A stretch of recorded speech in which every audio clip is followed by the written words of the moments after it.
Bapakku datang menyembahmu di sini.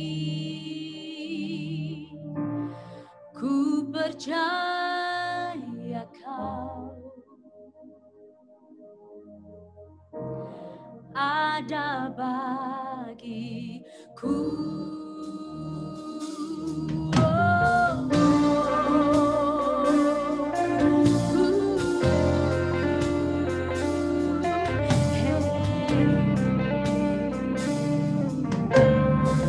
Mari sama-sama. Bapakku datang. Bapakku datang, oh, menyembahmu di sini.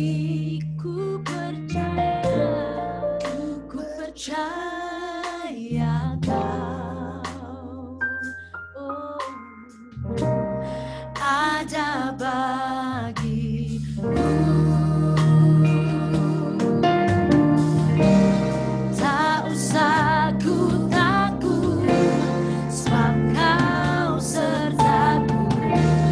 Tak usah ku bimbang, Kau di dalamku.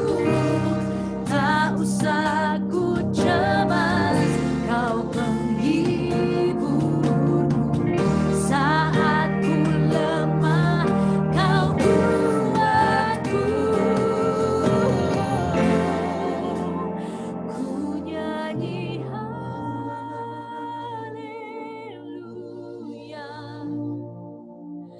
ku nyanyi haleluya.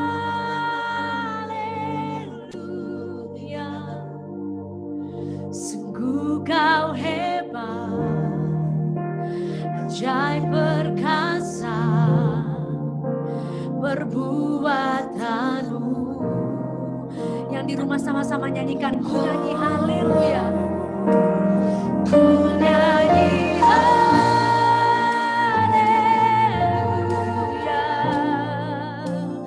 ku nyanyi haleluya.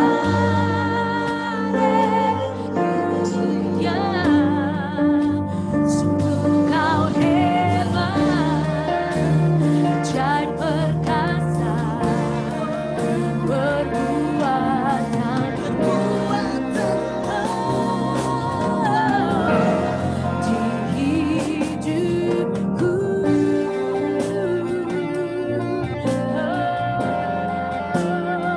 perbuatanmu, Yesus.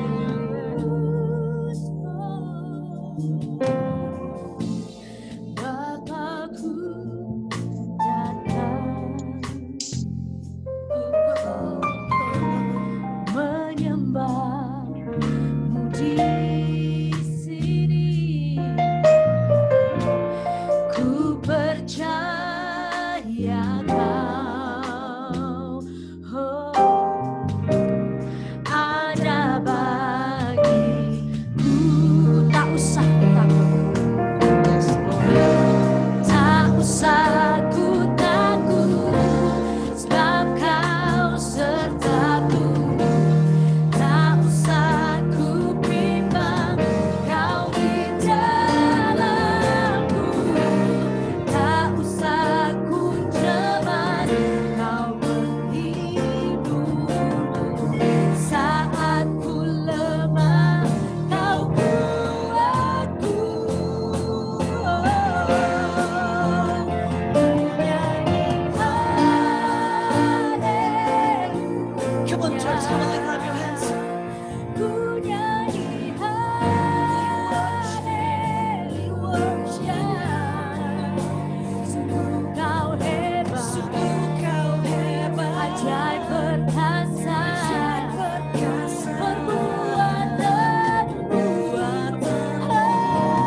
Kita sama-sama nyanyikan.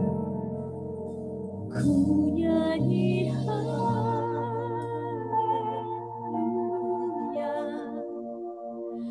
ku nyanyi haleluya. Sungguh kau hebat, sungguh kau hebat, ajaib perkasa perbuatan. Kita sama-sama tinggikan Tuhan. Ku nyanyi haleluya,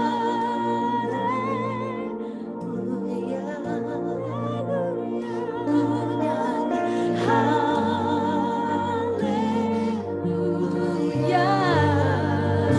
Sungguh kau hebat, ajaib perkasa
Terima kasih Tuhan,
Perbuatanmu, perbuatanmu.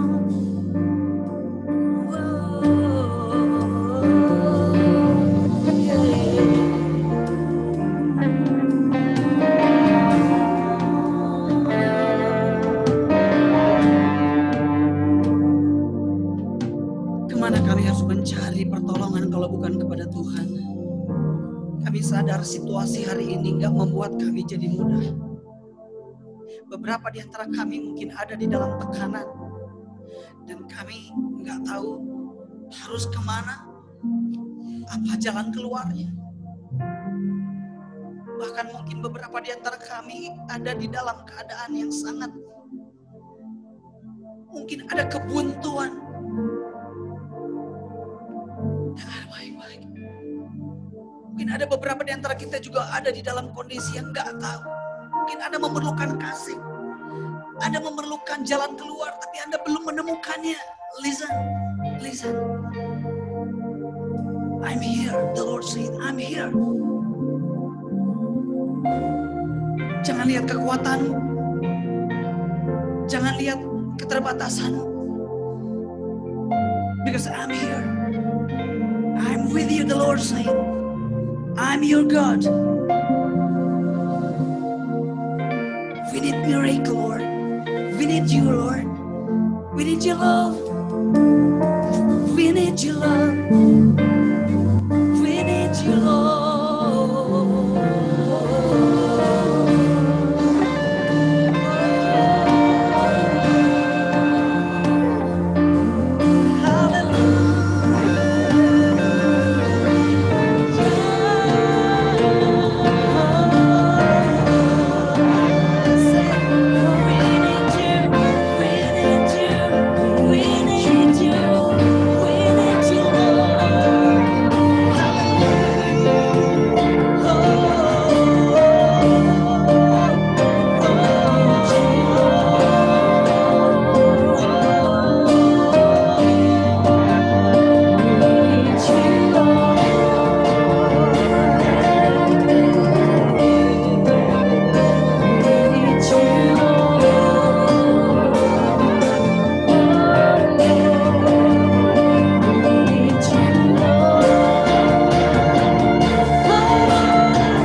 We come into your presence, Lord.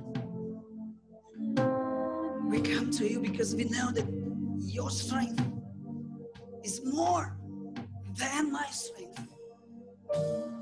Your word is enough for us. Your word is enough for us. Your power is enough for us.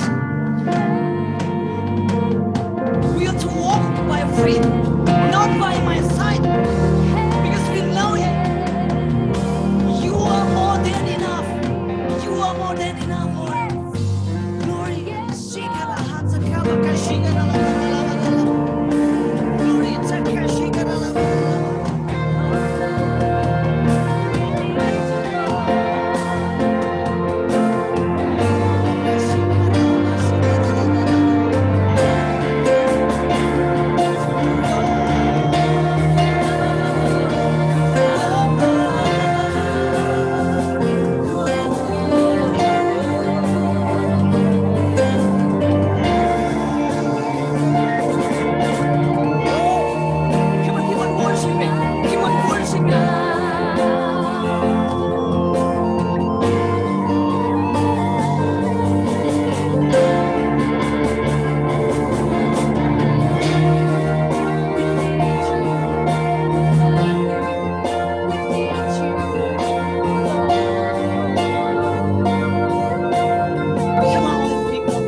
sejati. Kemanakah kami berseru saat badai datang menderu? Yang kami tahu hanya Kau yang mampu pulihkan segala sesuatu. Kemanakah kami mencari kasih sejati? Kemanakah kami berseru Praise the Lord. saat badai datang menderu? Yang kami tahu hanya Kau yang mampu pulihkan segala sesuatu. Kami perlukan keajaiban-Mu. Kami butuhkan sentuhan tangan-Mu. Kami tak dapat jalan sendiri.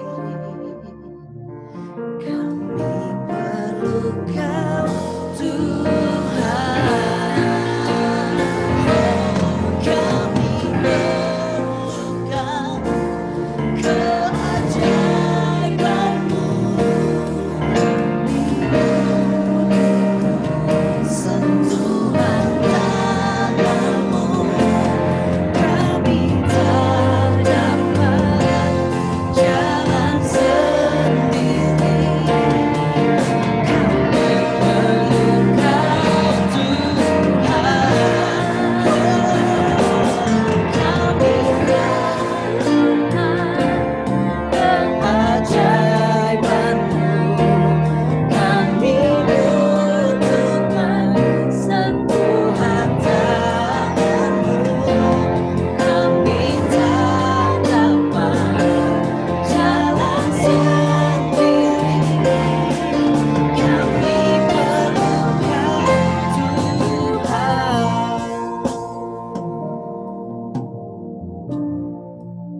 Tuhan.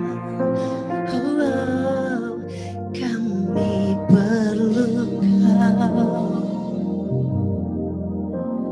Tuhan.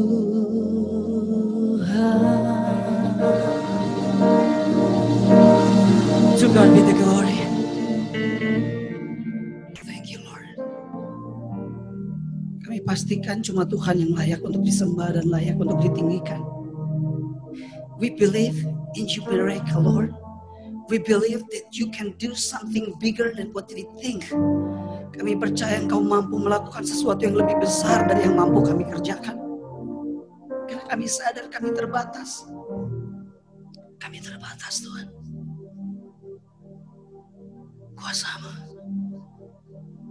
Kuasa-Mu nyata. Saya minta keyboard naikkan pujian ini. Refrain saja.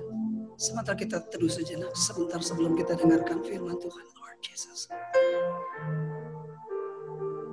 Glory to kasih karunia, kasih karunia.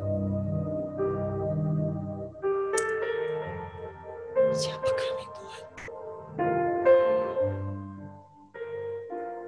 Siapa kami, Tuhan? Kami sadar kami terbatas, kami perlu Engkau, Tuhan. Glory kasih karunia. Dimanapun Kau berada, hadirat-Nya sedang bekerja.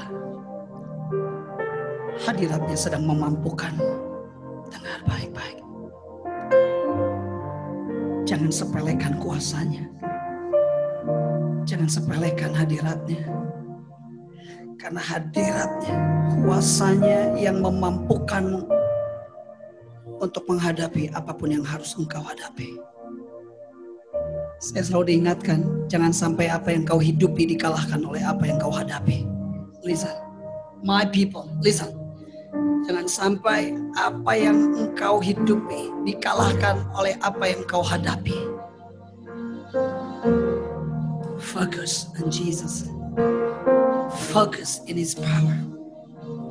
Focus in His power. Thank you, Jesus. Sementara kami mau dengar apa yang menjadi isi hatimu, Tuhan. Speak to every heart. Speak to every people, wherever they are. At house, at their room, dimanapun Tuhan, dimanapun Engkau bekerja, menyampaikan firman bagi kami. Thank you, Lord. You are be glorified. Engkau dimuliakan, Engkau ditinggikan, Engkau dihormati dalam hidup kami. Thank you, Jesus. Speak to our heart. Speak to our heart. We are ready, Lord. Kami siap. In the name of Jesus. We pray. Amen. Amen. Saya percaya hadirat Tuhan ada di tengah-tengah kita. Hadirat Tuhan ada bersama-sama dengan kita. Oke.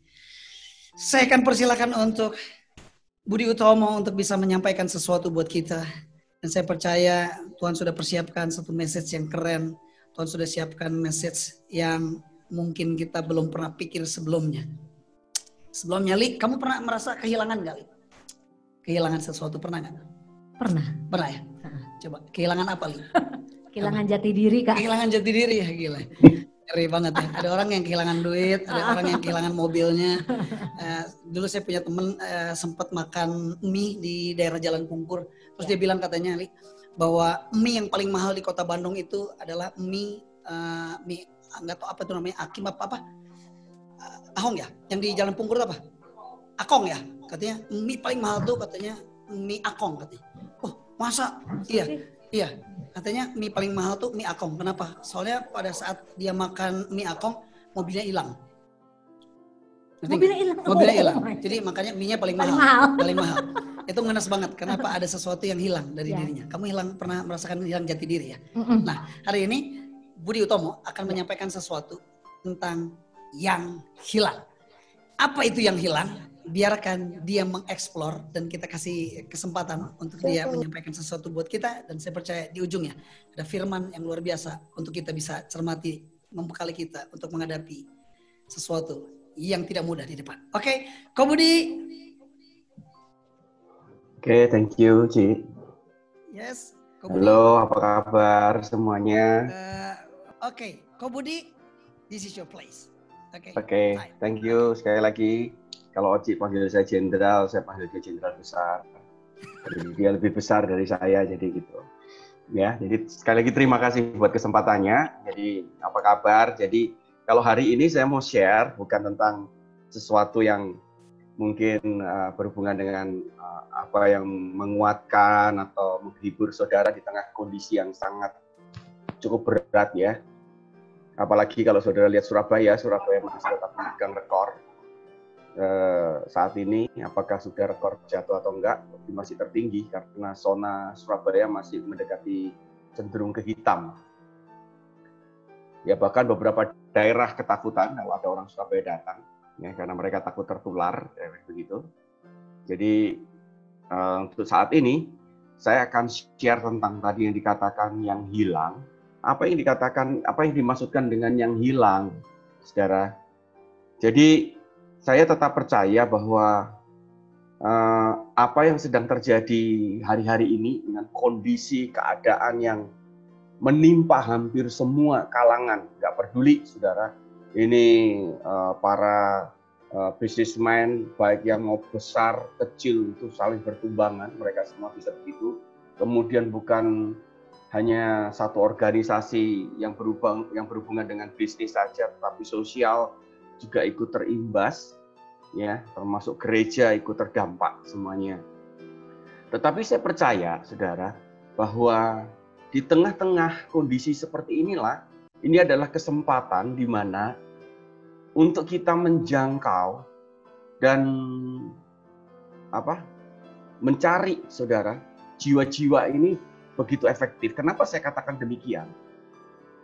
Jiwa-jiwa itu paling mudah dituai ketika dia dalam kondisi keadaan sesuatu yang sulit dalam kehidupannya. Dan itu terbukti, saudara, walaupun saat ini, saudara, kami juga masih online ya. Kami online terus dengan Zoom, saudara. Jadi di saat ini juga setiap kebaktian masing-masing Zoom, jadi nggak dijadikan satu.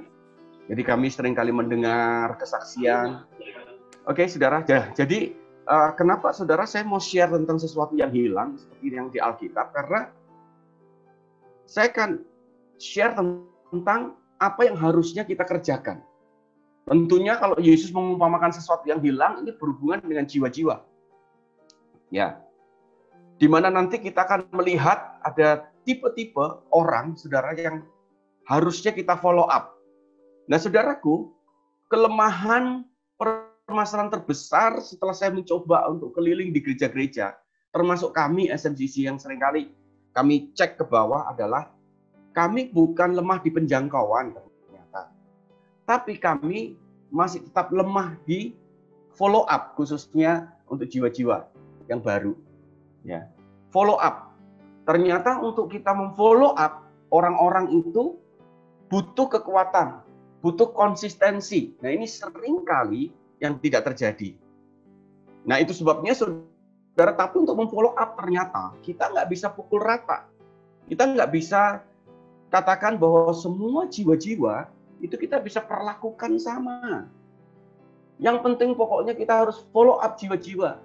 Nah, makanya saya akan berikan lihat di dalam ilustrasi dan kebenaran firman, nanti kita akan lihat bersama-sama di dalam Alkitab, bahwa ternyata di Alkitab pun juga menggambarkan ada banyak jiwa-jiwa yang berbeda-beda. Tentunya penanganannya pun juga berbeda-beda. Saya khawatir kalau kita memfollow up seseorang dan ternyata kita gagal, kita berpikir bahwa kita salah misalnya.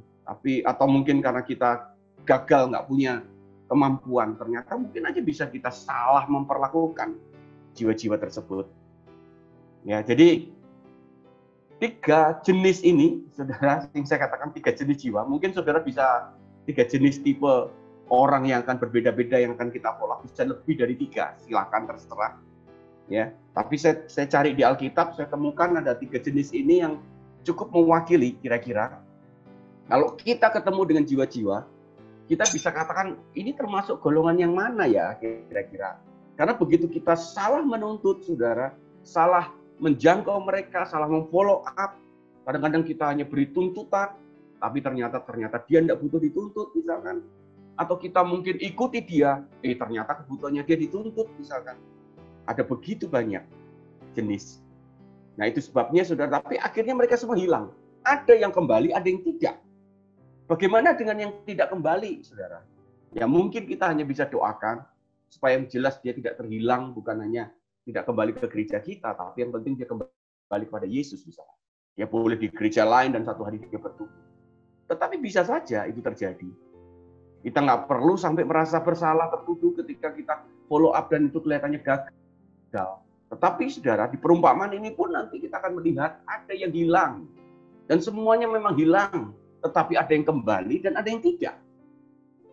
Nah, kita akan lihat bersama-sama, saudara, ya, 3 jenis ini supaya kita paling tidak memahami, karena ini muncul ketika saya mulai merenungkan firman ini, ketika satu kali, saudara, saya berpikir ada begitu banyak hal yang kita follow up dan mereka semua bertanya, ada yang gagal, ada yang berhasil.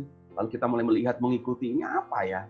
Apa yang harus kita lakukan? Setelah kita lihat di Alkitab, ternyata Alkitab juga menceritakan, menggambarkan jenis jiwa-jiwa ini ya. Nah, kita akan lihat ya satu persatu. Yaitu jenis yang pertama, ya, kita akan buka bersama-sama di dalam Matius 19, ya, mulai dari ayat yang ke-16, ya, sampai dengan ayat yang ke-22. Nanti kita lihat. Nah, saudara bisa lihat di share screen ini. Ada seorang yang datang kepada Yesus dan berkata, "Guru, perbuatan baik apakah yang harus kuperbuat untuk memperoleh hidup yang kekal?"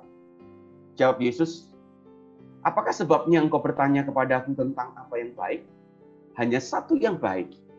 Tetapi jikalau engkau ingin masuk ke dalam hidup, turutilah segala perintah Allah." Kata orang itu kepadanya, "Perintah yang mana?" Kata Yesus, "Jangan membunuh, jangan berzina, jangan mencuri, jangan mengucapkan saksi dusta. Hormatilah ayahmu dan ibumu, dan kasihilah sesamamu manusia seperti dirimu sendiri." Nah, saudara perhatikan ayat yang ke-20 ini penting. Kata orang muda itu kepadanya, "Semua itu telah kuturuti. Apalagi yang masih kurang?" Wow, dia bertanya kepada Yesus, apalagi yang masih kurang? Dia mencoba untuk menantang Yesus. Lalu kata Yesus kepadanya, "Jikalau engkau hendak sempurna, pergilah, jualah segala milikmu, dan berikanlah itu kepada orang miskin. Maka engkau akan beroleh harta di surga. Kemudian datanglah kemari dan ikutlah aku." Ketika orang muda itu mendengar perkataan itu, pergilah ia dengan sedih, sebab banyak hartanya. Nah, saudaraku, dari sini ini ada satu jenis manusia jiwa, saudara, yang kita lihat bahwa tadi dia berkata, semuanya itu telah kuturuti, apalagi yang masih kurang. Ini adalah jenis orang, saudara, yang sudah merasa dirinya udah cukup rohani. Orang ini adalah orang yang sudah puas dengan keadaannya. Berarti karena dia sudah puas, berarti dia nggak mau di-upgrade, ya, yang melebihi dari standarnya dia, karena dia mungkin adalah orang-orang jenis ini adalah jenis orang-orang yang merasa paling benar dia sudah. Nah, coba saudara nanti kalau ketemu orang, ya orang ini kalau cerita saudara seringkali, oh dia udah pelayanan di sini, oh dia sudah pernah khotbah, dan suka sekali kalau dia diskusi firman, karena dia paling suka cerita firman, misalkan begitu. Tetapi di sisi lain, saudara juga menjumpai bahwa kondisi hidupnya, saudara melihat bahwa orang ini kok cenderungnya sombong ya, nggak bisa ditegur ya, dia pokoknya merasa semuanya paling benar dia. Nah, saudaraku, ini sama seperti anak muda yang kaya ini, saudara. Waktu dia ketemu Yesus, dia berkata, semua sudah aku lakukan. dia pikir sudah melakukan. Tapi sebetulnya saudara, dengan apa yang Yesus katakan itu sebetulnya Yesus mau katakan, kamu tidak melakukan apa-apa sebetulnya. Dengan cara engkau ditantang untuk melepaskan semuanya untuk orang miskin, engkau tidak lakukan itu, kira-kira gitu kan. Nah, jenis orang ini, saudara, selain dia tidak mau di-upgrade, saudara, biasanya orang ini nggak mau dituntut lebih. Ya, dalam kehidupan kita, saudara, kita akan ketemu orang-orang jenis seperti ini.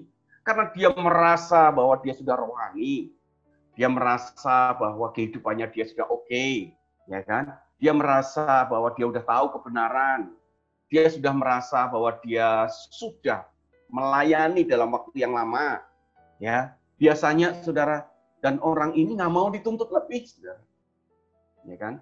Makanya, saudara, begitu dia ngomong sama Yesus, apa yang kurang, saudara? Yesus bukannya terus mengikuti, oh iya kamu yang kurang. Yesus tulis gini, kalau kamu mau sempurna, berarti saudara Yesus taruh standar yang lebih tinggi lagi. Saudara. Ya, dia taruh sesuatu yang lebih tinggi. Nah, untuk menangani orang-orang model seperti ini, saudara, maka seringkali saudara, karena standar setiap orang itu berbeda-beda ya. Ya, jadi ada orang-orang yang merasa tingginya dia ini udah paling tinggi, padahal belum, misalkan gitu. Atau bahkan mungkin karena dia punya standar sendiri, dan seringkali kalau dia berada di sebuah gereja, karena dia merasa keren, maka dia meminta bahwa gereja mengikuti standarnya. Nah, pada saat itu, saudara, dia berharap bahwa Yesus langsung terima dia. Karena dia sudah melakukan, dia sudah menunjukkan standar-standar yang ada, saudara. Aku udah lakukan semuanya ini. Nah, saudaraku, saya sering menjumpai orang-orang seperti ini.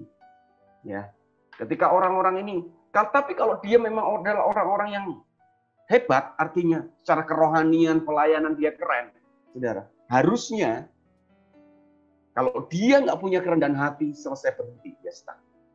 Makanya yang harus kita lakukan, saudara, dengan orang-orang seperti ini, bukan kita mengikuti tuntutannya dia, bukan kita mengikuti standarnya dia, tetapi saudara, kita harus taruh standar yang lebih tinggi daripada itu dia mau. Pertanyaannya adalah begini, saudara. Dia mau ikut atau dia akan meninggalkan kita? Saudaraku, kalau kita lihat Yesus, Yesus ini jelas sekali dia menginginkan bahwa orang itu sempurna. Karena sepertinya dia sudah berhenti pada satu titik bahwa saya sudah lakukan apa yang kurang. Saudara, dalam kehidupan kita ini nggak pernah berhenti. Sampai hari ini, saudara, saya masih terus koreksi diri, saudara. Ada begitu banyak kelemahan-kelemahan yang ada dalam diri saya. Dan terus, saudara, setiap kami. Makanya, saudara, kalau kita berbicara tentang empowering, pemberdayaan, kita sudah kalau sampai pada satu titik, kita sudah saling memberdayakan. Kalau ketemu dengan setiap orang, kita harus belajar sesuatu. Dan kita terus mengerti kelemahan-kelemahan kita. Sehingga ketika tuntutan ditaruh yang lebih tinggi, kita kejar. Nah, anak muda ini, saudara, nggak bisa dituntut. Makanya kadang-kadang kita akan ketemu. Nah, kecelakaan dalam gereja seringkali, karena dia merasa dia sudah senior dan sudah bagus, lalu gereja mengikuti standar orang itu. Yang di mana harusnya pemimpin gereja atau gereja itu tahu bahwa masih ada sesuatu yang lebih tinggi lagi standar yang bisa dituntutkan. Nah, ketika dia ngikuti, ketemu orang dia ngikuti, maka standar akan terus mulai turun. Padahal standar kita adalah serupa seperti Yesus. Nah, rupanya orang jenis yang pertama ini adalah orang yang merasa sudah rohani, merasa puas dengan kehidupannya, tidak mau di-upgrade. Tapi kalau kita katakan dia stuck, dia juga tidak mau. Karena dia merasa bahwa dia berada di top level kerohanian. Nah, sehingga saudara, kalau ada equipping, dia juga nggak niat untuk mengikuti.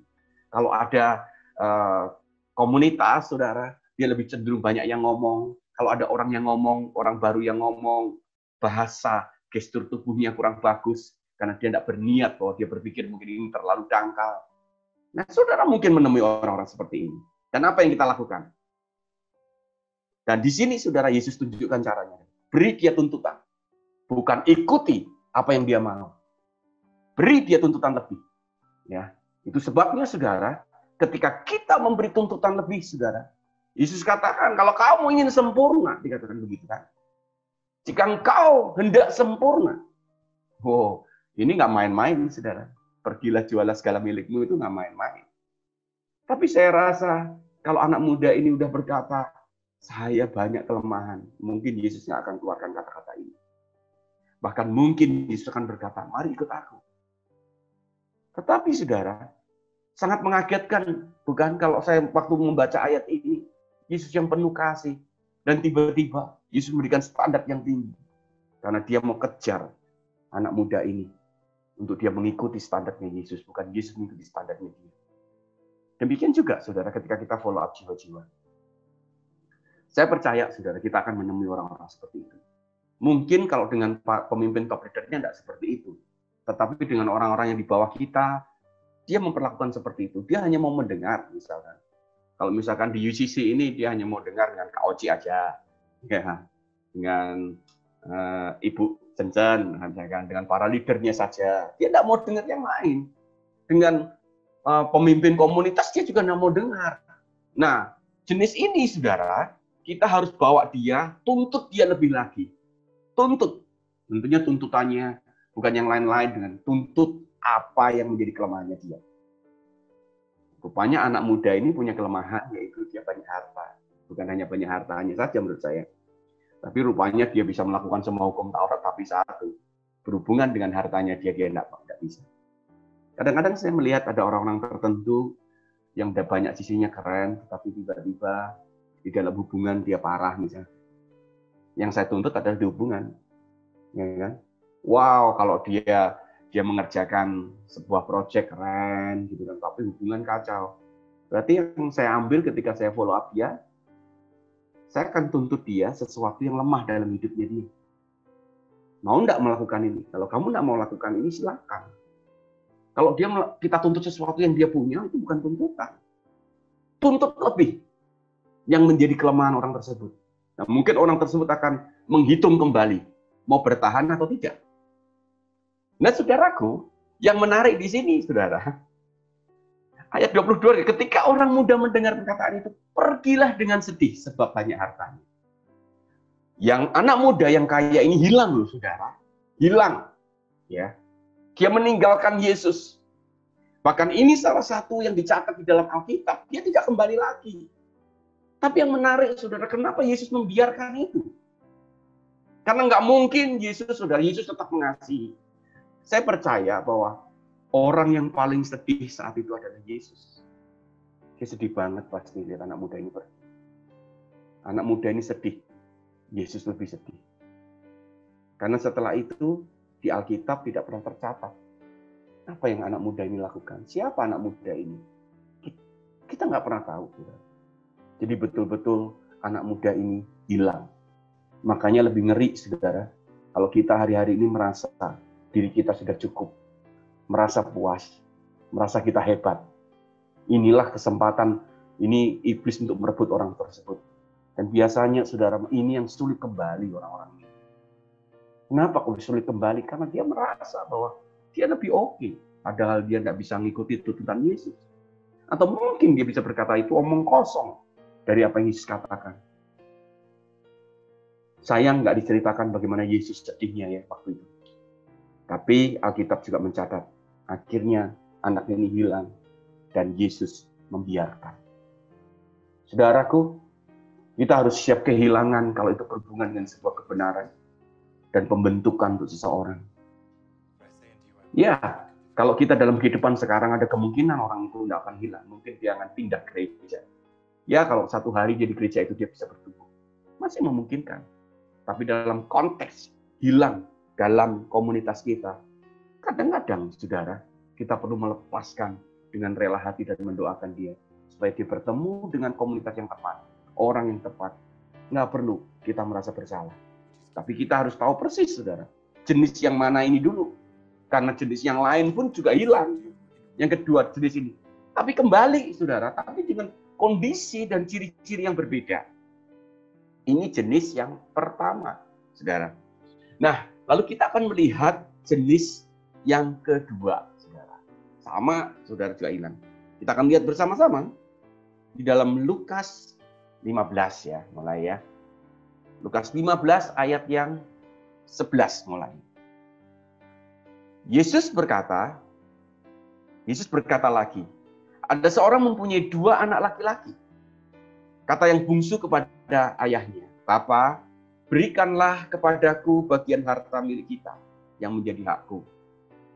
Lalu ayahnya membagi-bagikan harta kekayaan itu di antara mereka. Beberapa hari kemudian anak bungsu itu menjual seluruh bagiannya itu lalu pergi ke negeri yang jauh. Di sana ia memboroskan harta miliknya itu dengan hidup berfoya-foya. Setelah dihabiskan semuanya, timbullah bencana kelaparan di dalam negeri itu dan ia pun mulai melarat. Lalu ia pergi dan bekerja pada seorang majikan di negeri itu. Orang itu menyuruhnya ke kandang untuk menjaga babinya. Lalu ia ingin mengisi perutnya dengan ampas yang menjadi makanan babi itu. Tetapi tidak seorang pun yang memberikan kepadanya. Jadi anak muda ini, yang bungsu ini belum makan ya saudara. Jadi kalau ada orang yang ngomong sudah makan ampas babi, belum. Kepingin ampas babi aja nggak bisa. Lalu ia menyadari keadaannya, katanya, betapa banyaknya orang upahan Bapakku yang berlimpah-limpah makanannya. Tetapi aku di sini mati kelaparan. Aku akan bangkit dan pergi kepada Bapakku dan berkata kepadanya, Bapa, aku telah berdosa kepada surga dan terhadap Bapa.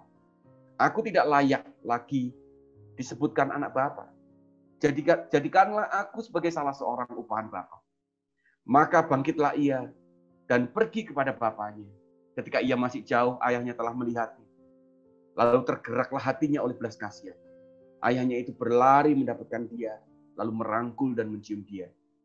Kata anak itu kepadanya, Bapa, aku telah berdosa terhadap surga dan terhadap Bapa, dan aku tidak layak lagi disebutkan anak Bapa. Tetapi ayah itu berkata kepada hamba-hambanya, lekaslah bawa kemari jubah yang terbaik. Pakaikanlah itu kepadanya, dan kenakanlah cincin pada jarinya, dan sepatu pada kakinya. Dan ambillah anak lembu tambun itu, sembelilah dia, dan marilah kita makan dan bersukacita. Sebab anakku ini telah mati dan menjadi hidup kembali. Ia telah hilang dan didapat kembali. Maka mulailah mereka bersukaria. Jenis yang kedua ini juga hilang, saudara. Cuman dia akhirnya kembali, saudara. Nah, apakah jenis yang kedua ini, saudara? Jenis kedua ini adalah jiwa atau orang-orang, saudara, yang mungkin mereka sudah terlibat di dalam kehidupan gereja kita. Dia punya pembimbing rohani, dia punya bapak rohani. Tetapi jenis yang ini, saudara, adalah orang-orang yang walaupun dia sudah terlibat di dalam sebuah gereja, kelihatannya tanda petik sudah bertobat, tetapi saudara, fokusnya masih kepada dirinya sendiri, saudara. Ya, dia mau dibimbing sih, saudara, tetapi dia masih belum menang dengan dirinya sendiri, biasanya begitu. Dia ikut terlibat. Nah, makanya saudara, kita ini jangan terkecoh, jangan sampai kita mengukur bahwa kerohanian seseorang itu berbanding lurus dengan keaktifan, bukan hanya itu. Atau kita berpikir bahwa orang itu sudah aktif di dalam gereja, maka kita melihat bahwa dia bertumbuh. Nah, jenis yang kedua ini, saudara, adalah orang-orang sudah ikut, sudah melayani sepertinya, sudah punya pembimbing rohani, tetapi fokusnya kepada dirinya sendiri. Ya, dia belum menang dengan dirinya sendiri. Melihat segala sesuatu, saudara, dari kacamata kesenangan semata. Contoh, melayani musik, saudara. Ya karena dia hobinya musik. Jadi kalau dia melayani musik, kenapa? Karena dia cinta musik, bukan cinta Tuhan, saudara. Kemudian dia datang ke komunitas, rajin sekali, saudara. Datang di apa? Klub ya kalau datang di komunitas rajin sekali, tapi saudara tahu nggak kenapa dia rajin? Karena dia rajin, karena dia butuh teman. Dia senang berteman, saudara. Ya, sehingga saudara, dia aktif dalam segala kegiatan, saudara. Mungkin dia suka, saudara, pergerakan, atau dia suka proyek-proyek. Ayo kita mulai bantu ini. Oh, dia aktif sekali, dia all out, saudara. Karena ternyata memang orang ini adalah orang yang hobinya kegiatan. Senang dia beraktivitas. Senang berkumpul banyak orang. Nah, Kadang-kadang, saudara, kita melihat ini sebagai pertumbuhan. Dan kita tiba-tiba dikagetkan. Tiba-tiba dia menghilang dari kehidupan kita. Tiba-tiba dia meninggalkan komunitas. Tiba-tiba dia tidak bisa dikontak lagi. Tiba-tiba kita nggak tahu kabarnya. Mungkin dia kembali lagi, mungkin merokok. Dia kembali lagi ke mabuk-mabukan. Dia mungkin kembali kepada kehidupan yang lama. Kita hanya mendengar dan kita sedih. Kadang-kadang, saudara, kita cuma berpikir, apa yang salah dengan kita? Oh, apa salah yang dengan komunitas kita? Nah, seringkali kita dihadapkan dengan satu kondisi kefrustasian, kira-kira begitu. Padahal, ternyata ukurannya bukan di situ. Makanya, saudara, yang saya ceritakan seperti ini, kami ngalami semuanya. Orang-orang yang tiba-tiba aktif dan tiba-tiba menghilang. Kami bingung, saudara. Ada apa ini? Setelah kami coba tanya, sudah kami gali. Oh, aduh, kami kecolongan ternyata. Harusnya, saudara, yang kami lakukan, kami bimbing dia, saudara, supaya dia menang dengan dirinya. Bukan dia dilibatkan hanya sekedar aktivitas. Kita berhenti memfollow up seseorang ketika kita pandang bahwa dia sudah aktif. Kesalahan terbesar terjadi. Anak ini, saudara, lihat bahasanya ya, suka menuntut ini, saudara. Nah, tapi ini bukan berarti saudara berbeda dengan yang pertama, saudara. Ya kan? Dia suka menuntut, tapi bapak ini beri loh, saudara, dituntut. Ya kan? Ya, dia menuntut bapak rohani seringkali, saudara. Ya, tuntutan. Karena apa, saudara? Fokusnya dia sudah berbeda daripada yang pertama tadi. Biasanya tuntutannya dia adalah bentuknya perhatian, seperti itu. Dia nuntut waktu, saudara. Nah, kalau kita lihat, saudara, oke, kalau kita bisa dia beri waktu, tapi kita bukan berarti mengikuti tuntutannya dia ini, bukan berarti terus kita mengikuti apa yang dia mau, tapi kita mesti tahu akarnya. Bahwa akar yang harus dia dipulihkan itu adalah fokus kepada diri sendiri. Karena ukurannya semuanya adalah dengan dirinya. Dia diukur, saudara, dia mengerjakan aktivitas, kegiatan, melayani pun. Karena kalau dia nggak suka, dia nggak mau. Ya. Kalau itu menyenangkan hatinya, dia kerjakan. Demikian juga pembimbingnya dituntut untuk terus memperhatikan dia. Selalu ada di saat kondisi-kondisi dia membutuhkan. Harus ada. Biasanya begitu. Ya. Suka menuntut, saudara. Bapak rohani atau pembimbing rohaninya. Nah ini, saudara. Dia selalu menuntut berbicara hak. Tapi dia tidak pernah mengerjakan kewajiban. Saudara, harusnya kan begini. Harusnya gereja memperlakukan. Nah, dia terus sudah menuntut haknya. Tapi dia tidak pernah mengerjakan kewajiban. Lihat, saudara. Ya, sebetulnya anak ini sebenarnya kurang ajar, tapi bapaknya baik banget ya, saudara. Belum mati udah diminta warisan. Bapaknya kasih. Itu kan haknya dia. Dia punya hak, saudara. Ya, ada tipe-tipe orang, saudara, yang terus memperjuangkan haknya dia. Tapi masalahnya dia tidak pernah kerjakan kewajibannya dia. Kalau berhubungan dengan dia, dia sungguh-sungguh. Kalau tidak berhubungan dengan dia tidak sungguh-sungguh. Tapi kalau dia ditegur, dia marah, dia sakit hati. Dia tuntut orang-orang untuk memahami dirinya. Dia berkata bahwa semua orang tidak memahami dirinya. Bahkan mungkin jangan-jangan kalau dia berdoa, dia merasa bahwa Tuhan tidak memahami dirinya. Dia mulai menyalahkan Tuhan, menyalahkan sekeliling. Nah, saudara, ini tipe-tipe orang, saudara, yang tidak beres dengan dirinya. Fokusnya masih terus. Saudara, penyakit yang ini cukup banyak di dalam gereja. Kalau kita mau betul-betul teliti satu persatu. Demikian juga saat ini mari, saudara, di rumah masing-masing cek dalam kehidupan kita. Masihkah kita selalu fokus pada diri kita? Hal yang paling sederhana, saudara, sekarang. Saya nggak tahu, saudara, kok tiba-tiba mengagetkan bahwa di Surabaya ini menjadi salah satu kota yang tertinggi di Indonesia, COVID-19. Tapi memang mungkin, saudara, ya, Surabaya ini setelah saya cek dulu, sudah PSBB sudah 2 kali. Jadi selama 1 bulan. Saya mencoba mentaati. Saya nggak kemana-mana, di rumah, saudara. Hanya keluar, hanya khusus kalau ada kebutuhan saja. Tapi yang mengagetkan di tengah PSBB itu jalanan, saudara. Ya ampun, tidak berbeda, masih tetap sama. Bahkan yang hebat, saudara. Mereka tidak mengikuti protokol kesehatan, saudara. Anak-anak muda malah ngumpul. Diliburkan sekolah, malah jalan-jalan, saudara. Ya, mungkin semboyan Surabaya itu rawi-rawi rantas, malang-malang putung, gitu ya. Itu artinya apa itu? Ya pokoknya maju terus saudara sampai mau mati pun tidak apa-apa, kira-kira gitu kan. Jadi gara-gara itulah saudara, mungkin terus sampai hari ini saya masih menjumpai anak-anak muda, ya kan? Kita berusaha untuk menutup semuanya dan dia dengan santai, saudara. Karena mungkin dia merasa bahwa dia nggak apa-apa. Nah, satu hal yang saya pelajari adalah begini, saudara. Kalau saya mengikuti protokol kesehatan bukan karena saya takut tertular, misalnya gitu. Tapi sekarang yang paling mengerikan itu adalah jangan sampai kita menularkan ke orang lain. Jadi fokus kita kita harus rubah hari-hari ini. Ada orang yang paranoid, ketakutan karena dirinya takut tertular. Tapi sebetulnya yang paling mengerikan adalah, saudara, menurut WHO, menurut yang lain bahwa orang tanpa gejala itu lebih banyak daripada orang yang bergejala. Jadi saudara, sama aja. Mungkin kita nggak tahu, saudara. Saya nggak pernah rapid test. Saya nggak ada keluhan apa-apa sampai hari ini. Tapi beranikah kita menjamin bahwa orang yang tanpa keluhan itu dia bebas COVID? Kita nggak tahu. Sampai akhirnya kita sembarangan hidup kita, dan ternyata kita ketemu dengan orang yang lemah imunnya, dan tiba-tiba dia terserang, dan dia meninggal. Kita pikir bahwa usia, saudara, saya ini nggak terasa sih, sudah setengah abad. Ya kan, jadi saya termasuk orang-orang yang berisiko tinggi, kira-kira gitu kan.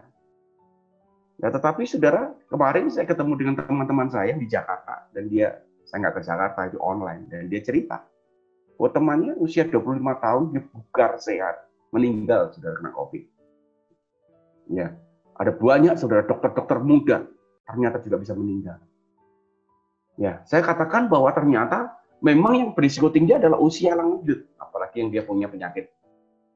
Tetapi fokus, saudara, lihat, kenapa saya ceritakan seperti ini? Sederhana, saudara.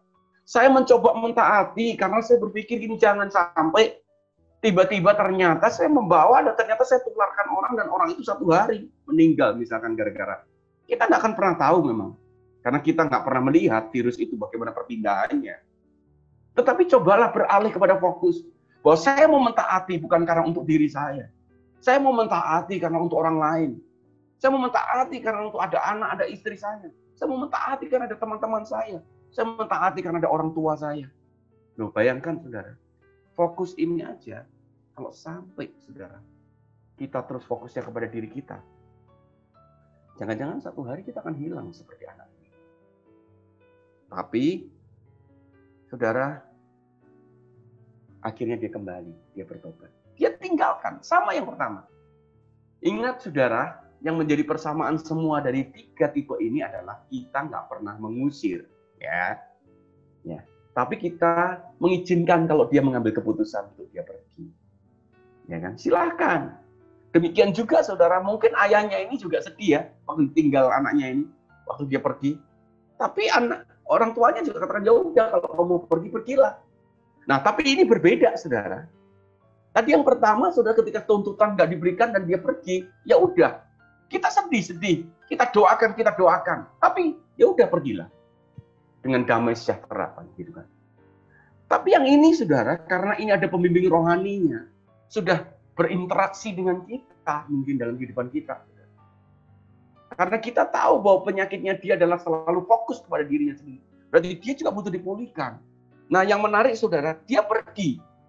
Bapaknya juga mengatakan, ya udah, kalau mau pergi, pergilah. Tetapi bapak ini menunggu, saudara. Menunggu dia. Terus menunggu kapan dia akan kembali. Dan kalau dia kembali, saudara, kita terima dengan lapang dada. Kita terima. Ini, saudara, kita belajar penerimaan. Orang-orang yang sudah melukai kita. Dan one day 1 hari dia kembali. Bagaimana sikap hati kita. Di sini, saudara, contoh yang kedua. Saya sempat sharing sih, saudara, di gereja. Dan saya kaget ternyata anak-anak itu sharing, dia ngomong. Sekarang mulai memilah-milah, saudara. Kalau begitu dia full up jiwa gini. Ini tipe yang ketiga ini. Nah, ini tipe yang kedua ini kayaknya. Dan apa yang harus kami kerjakan? Nah, saudara, lihat di masing-masing. Satunya dituntut lebih. Yang kali ini, saudara harus tempel dia. pulihkan dia, ajarin dia udah nggak fokus lagi pada dirinya. Ya, kalau toh dia tinggalkan kita, tunggu kalau dia kembali. Karena jenis yang kedua ini pasti dia akan kembali satu hari kelak. Begitu dia menyadari semuanya, dia kembali. Dan bagaimana respon kita? Ini ujian buat kita, saudara. Kita tunggu penerimaan. Lihat ayahnya aja lari menyongsong. Dia buat pesta karena sukacita. Ya, dia senang, saudara. Apakah pernah? Oh, saya ngalami, saudara. Dengan anak rohani juga. Yang dia tiba-tiba terluka, saudara. Ini tipe yang pertama ketika kita tuntut, dia mau pergi, saudara. Dia terluka, saudara. Tapi ternyata, saya cek, ternyata dia masih fokus kepada dirinya sendiri. Wih, dia kepahitan sama saya, saudara. Tapi hari ini, dia mulai mendekat ke saya dan dia orang menjadi salah satu orang yang paling dekat. Dia kemana-mana saya pelayan, dia ikut sama saya. Sudah beres belum? Ya belum 100%. Tapi dengan hubungan dengan saya beres dia, saudara, apapun. Dia mengikuti. Dan dari sini, saudara, kita melihat bahwa, oh ternyata, begitu dia kembali, kita terima, saudara. Kita terima. Saudara. Jadi kita terima dia, kita tunggu dia. Ini jiwa tipe yang kedua. Dan yang ketiga, yang terakhir kita lihat bersama-sama. Kita buka Lukas 15 ayat keempat. Ya. Siapakah di antara kamu yang mempunyai 100 ekor domba, dan jikalau ia kehilangan seekor di antaranya, tidak meninggalkan yang 99 ekor di padang gurun, dan pergi mencari yang sesat itu sampai ia menemukannya? Dan kalau ia telah menemukannya, ia meletakkan di atas bahunya dengan gembira. Dan setibanya di rumah, ia memanggil sahabat-sahabat dan tetangga-tetangganya serta berkata kepada mereka, bersukacitalah bersama-sama dengan aku, sebab dombaku yang hilang itu telah kutemukan. Wah, ini yang ketiga, saudara. Ini menarik sekali juga. Karena Yesus mengatakan, kalau kamu punya 100, ada satu yang hilang, tinggal yang 99, saudara. Ya kan? Ini semuanya hilang, saudara. Yang satu hilang karena nggak mau dituntut, yang satu hilang karena dia menuntut haknya terus, dan yang ini benar-benar hilang, saudara, karena memang betul-betul dia nggak ngerti, saudara. Kenapa harus dicari kalau yang ini? Jadi jangan salah, saudara, kalau kita semua pukul rata jenis yang 1 dan 2, seringkali kita betul-betul akan kehilangan dan kita akan menangis dengan sedih. Ya, jenis yang ketiga, saudara, ini adalah jenis memang orang-orang, saudara. Ini bisa baru dan bisa lama, ya, saudara. Tetapi yang ternyata ini belum tuntas dengan dirinya dia. Jadi sebetulnya dia sepertinya bertobat, tapi sebetulnya dia sendiri waktu hilang pun bukan atas kemauannya dia. Dia tidak berdaya dengan apa yang ada. Pengalaman-pengalaman masa lalunya dia masih menghantui dia. Saudara, seringkali sudah tiba-tiba dia kehilangan kontrol emosinya dia. Saya juga menjumpai orang-orang seperti ini. Dan saya katakan pada para leaders juga, saya katakan, hati-hati ya. Jangan selalu disamakan. Ada hal tertentu yang kita harus kejar berapapun harganya. Jangan sampai hilang. Kalau hilang kita kalah dengan iblis. Saudara, kenapa kok domba ini harus dicari? Karena domba ini kalau kita nggak cari, sudah gembala ini nggak cari, mati dia sudah pasti. Karena domba itu ditakdirkan sepertinya sudah dia dalam kandang. Domba itu ditakdirkan harus di bawah gembala, sudah. Di bawah kawanan. Nggak bisa lepas sendiri, sudah. Nah, mungkin kita menemukan orang-orang seperti itu. Kita tahu masa lalunya. Dan tiba-tiba itu mencuat dan hilang. Maka kita akan berusaha bagaimana caranya. Kita cari sampai ketemu dia. Kita perlu berdoa, kalau perlu kita berpuasa, kalau perlu kita menangis bersama-sama dengan teman-teman. Mungkin kita harus bekerja bersama-sama dengan yang lainnya. Ayo, kita jangan sampai kehilangan dia. Karena betul-betul, saudara, waktu dia kehilangan, betul-betul dia seperti orang yang hilang yang dia nggak sadar. Ini domba kalau nggak ditemukan mati, saudara. Nah, banyak orang, saudara, menyamakan semua dengan yang hilang di sini, saudara, yang ketiga. Makanya dia frustasi. Waktu dia datang, dia ditolak, saudara. Ya, dia nggak berdaya. Saya menemukan orang-orang seperti ini, saudara, walaupun dia sudah ada bersama dengan kita. Dan tiba-tiba satu hari, dia menangis di kamarnya sendiri. Kami dengar kabar dari teman-temannya. Kami datangin, saudara. Kami datangin, kami mulai bersama-sama ajak dia kembali lagi. Akhirnya dia kembali lagi. Jadi kita cari, jangan sampai biarkan hilang. Lalu kita mulai koordinasi bagaimana caranya ada orang yang mendampingi terus. Nah ini butuh pertolongan dan pendamping yang intens. Saudara. Orang-orang jenis seperti ini yang masih belum tuntas dengan masa lalunya dia ya. Saya menjumpai ada orang yang begitu berat masa lalunya. Ya, sampai dia nggak pernah tahu siapa ayah ibunya. Atau kalau dia tahu dari kecil dia udah ditinggal dibuang. Waduh, saudara. Kasihan banget. Nah, di kondisi ini, saudara, ini butuh pendampingan, pertolongan, saudara. Dan kalau ini hilang, saudara cari. Saudara. Kemudian, jangan sekali-kali kita biarkan dia terlepas. Nah, saudara, kalau kita bisa memilah-milah jenis 3 ini, maka kita tahu kapan yang harus betul-betul kita cari, kapan yang harus kita tunggu dengan penerimaan, kapan yang kita harus relakan dia supaya dia ketemu mungkin dengan gereja atau komunitas yang lebih tepat dengan dia. Ya kita hanya bisa berdoa. Ya, tapi bisa saja saudara dari jenis yang pertama dia tiba-tiba berubah dari jenis yang kedua. Satu hari ternyata kita salah menilai dia dan dia kembali lagi. Nggak apa-apa. Nah makanya saudara dari 3 jenis ini ternyata memiliki penanganan yang berbeda-beda. Semuanya hilang. Saudara. Tapi ada yang kembali, ada yang tidak. Ada yang akhirnya kembali dan dia pulih dalam hidupnya. Ada yang terus perlu pendampingan dalam hidupnya itu pertumbuhan.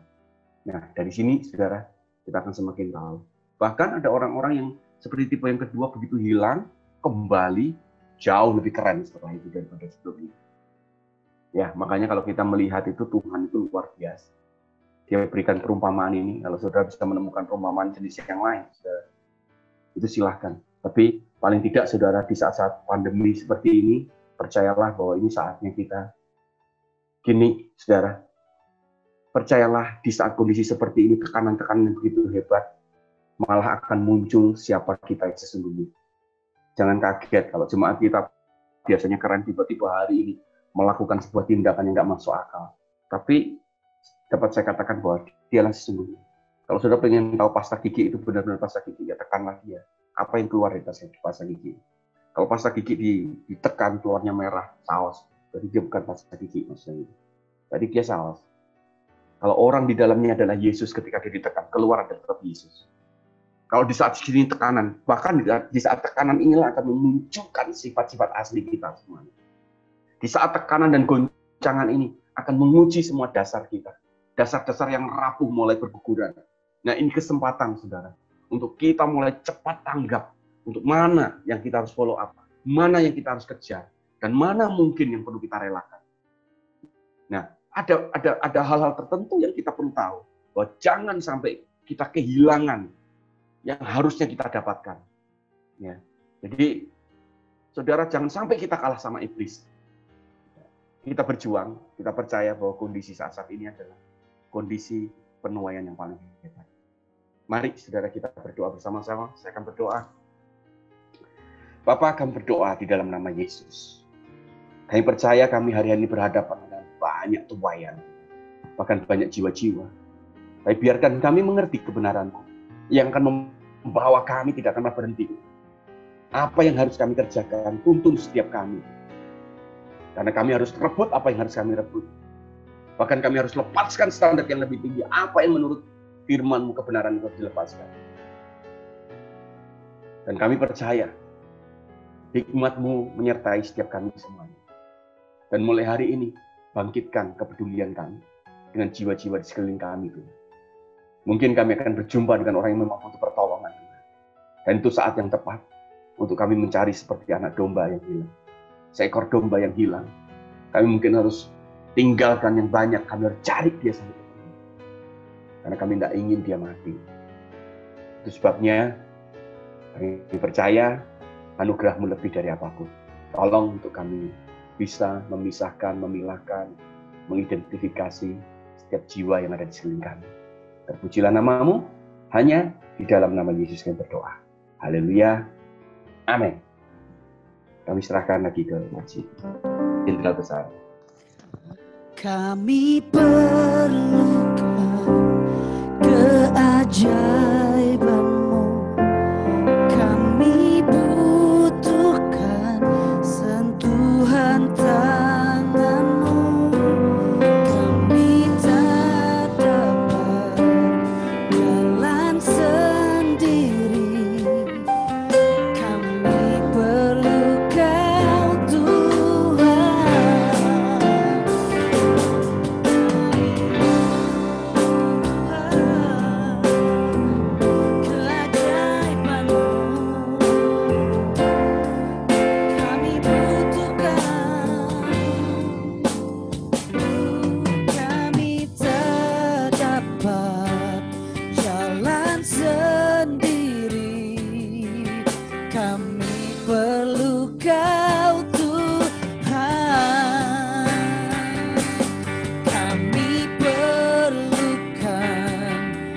keajaiban-Mu. Kami butuhkan sentuhan tangan-Mu.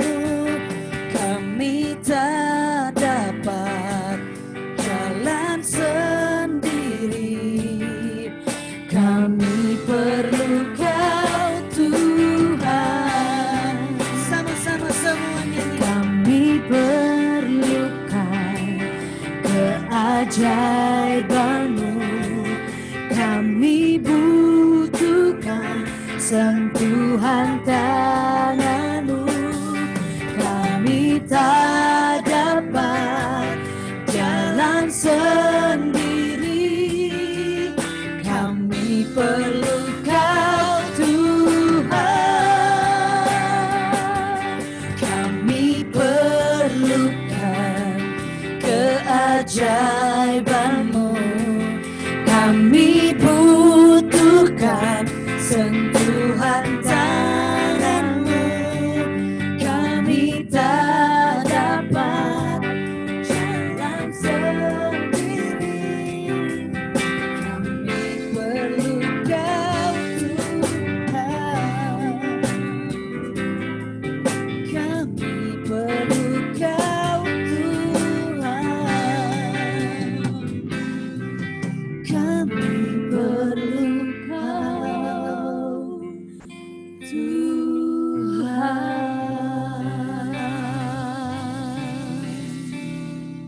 Kami perlu Tuhan dalam hidup kami. Kami berdoa Tuhan kasih hikmat kepada kami. Supaya kami bisa memperhatikan jiwa-jiwa. Memperhatikan setiap saudara-saudara kami yang membutuhkan pertolongan kami. Beri hikmat kami. Supaya kami bisa memilah. Kami tidak menyamaratakan. Tapi kami punya hikmat dari Tuhan. Yang mana yang harus kami kejar. Yang mana yang harus kami handle. Yang mana yang harus kami bawa. Dan orang tersebut yang hilang itu kembali. Untuk menjadi pribadi yang lebih baik. Di lain itu kami berdoa supaya kami boleh menjadi pribadi. Bukan seperti yang pertama. Ketika Tuhan mau upgrade hidup kami. Kami lari dari Tuhan. Kami gak mau dituntut, kami gak mau di-upgrade. Kami lebih mau untuk menikmati hidup kami sendiri. No Lord. Kalaupun sampai kami saat ini ada yang sedang dalam kondisi yang terhilang.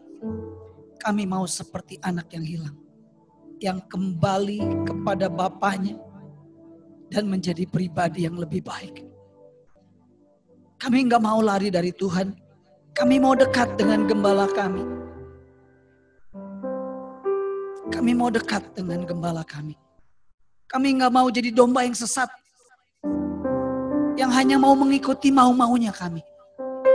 Kami mau belajar ikut kemana gembala itu pergi. Karena kami tahu persis. Ketika kami dekat dengan gembala kami. Maka gembala kami membawa kami ke padang yang berumput hijau. Ke air yang tenang. Lord Jesus.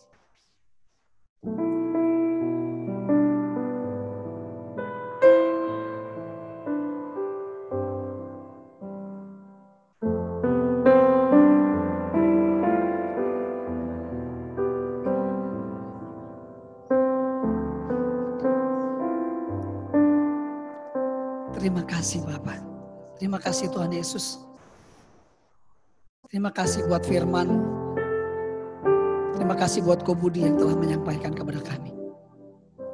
Kami pastikan kami menerima firman-Mu di dalam hati kami. Dan ini waktu yang terbaik. Justru di dalam kesesatan. Justru di dalam kondisi yang seperti ini. Kami punya peluang yang besar untuk membawa jiwa-jiwa kembali merapat kepada Bapa yang sesungguhnya. Pakai kami Tuhan. Jadi alat-Mu. Terima kasih Bapa. Terima kasih Tuhan Yesus. Kami berdoa. Kami mengucap syukur. Semua yang percaya sama-sama katakan. Amin. Oke, Ko Budi, thank you buat firmannya. Di sini hari ini ada 3 page. Jadi Oden akan memandu kita untuk bersama-sama. Oke, kalau sudah difoto semuanya dengan formasi begini. Yep. United. Oke. Yuk. Satu. Aduh, Ko Budi, thank you. P1 ya. 1, 2, 3.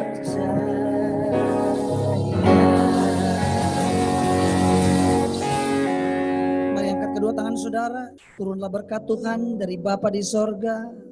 Yesus Kristus Tuhan kita, Roh Kudus yang menyertai, yang menerangi hati dan pikiranmu, memberi hikmat sehingga engkau mampu memutuskan, mampu memilah mana yang penting, mana yang urgent, mana yang harus diputuskan, bukan dengan egomu, bukan dengan keputusanmu, tetapi dengan keputusan dari Roh Kudus yang menerangi hati dan pikiranmu. Berdoa biar firman Tuhan boleh diterapkan dalam kehidupanmu. Engkau bukan hanya pendengar saja, tapi engkau menjadi pelaku firman dalam kehidupanmu. Terima kasih Bapa, terima kasih Tuhan Yesus. Sebagai keluarga kami akan saling mensupport, saling berdiri, saling mengencourage satu dengan yang lainnya. Dan hidup kami, to God be the glory forever. Terima kasih Bapa, di dalam nama Tuhan Yesus kami berdoa ucap syukur. Semua yang percaya sama-sama katakan. Thank you Ko Budi. Guys, Sama-sama. Thank you. thank you for Oke. coming. Thank you for joining Terima us. kasih semua. Thank you Ko Budi. Thank Thank you you. semua. Sampai Thank you, Ko ketemu Budi. nanti di Bandung. Ya. Siap. Sampai ketemu di Surabaya. Oke, Surabaya.